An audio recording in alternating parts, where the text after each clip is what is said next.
Shlomo HaMelech, there's a midrash that talks about his throne. His throne.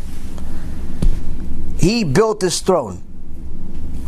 His throne had more sophisticated technology, has more sophisticated technology than anything we have in the world today. Anything we have in the world today. People think because they have iPhones and iPads and something, they think that we have sophisticated technology. If you read the midrash that talks about the throne of Shlomo HaMelech, which by the way Achashverosh tried taking, this throne had technology that's unbelievable. First and foremost, he was the only one that was allowed to sit in it. Why? You had to have codes. There was a lion on one side, and there was a golden lion and a golden eagle. Now, as soon as he came, there's no electricity in those days. There's no batteries. There's no Siri. Right? But he goes over there. On the first step, before he takes the first step, he says a verse in the Torah. As soon as he says a verse in the Torah, the eagle's wing comes golden eagle. Golden eagle. It's not microprocessors. Golden eagle. The eagle goes, lifts his leg up, goes to the next step. Continues saying verse for every step. Eventually he gets to the throne, sits down. As soon as he sits on the throne, there was a golden dove. Not that they painted a real dove in gold, like it was gold.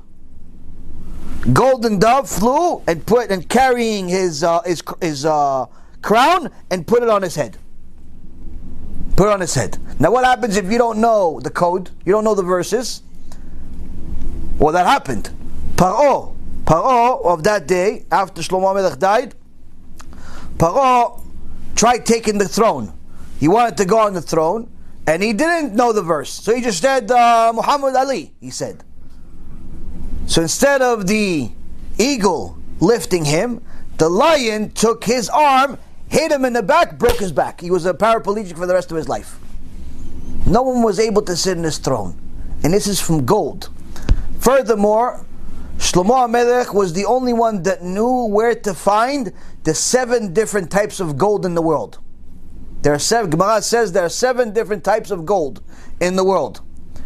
Different shades and colors, but most importantly, they have different abilities.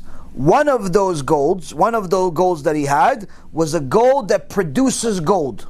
Meaning, you take a bar of gold, you put it in a drawer, you come back the next day, there's 2 bars.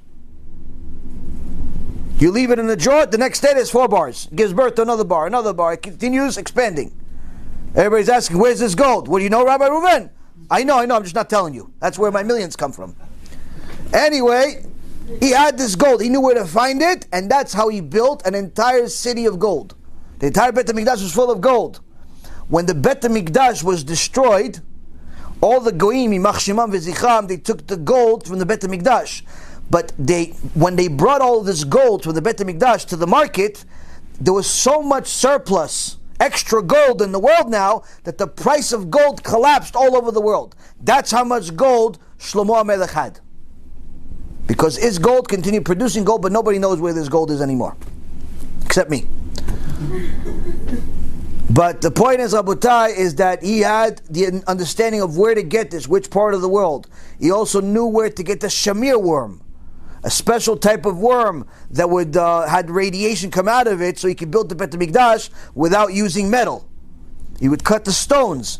If you go to the Kotel HaMa'aravi, the Western Wall, you see these stones are massive.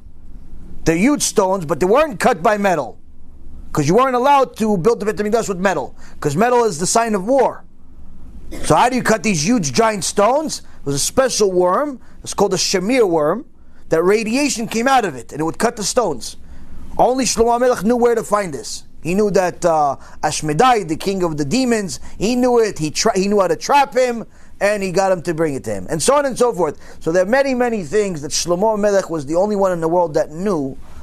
His wisdom is, I don't know how to explain it. I heard one huge Talmid Chacham one time say, it's in essence the closest we can, as humans, can get to God.